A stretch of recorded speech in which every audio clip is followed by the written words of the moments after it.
Alright guys, we have another very unusual game.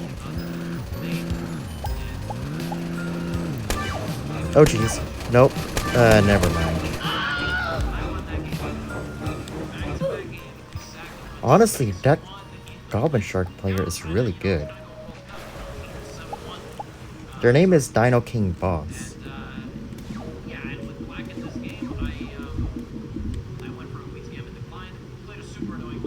And somehow they have some really good awareness. Like, really good. Look at that pattern.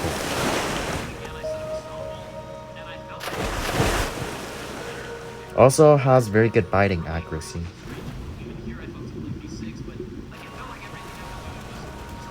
Yeah, very good biting accuracy. But, unfortunately, they're not too great at chasing. Or strategy, I should say. Alright, anyways, I guess that's all.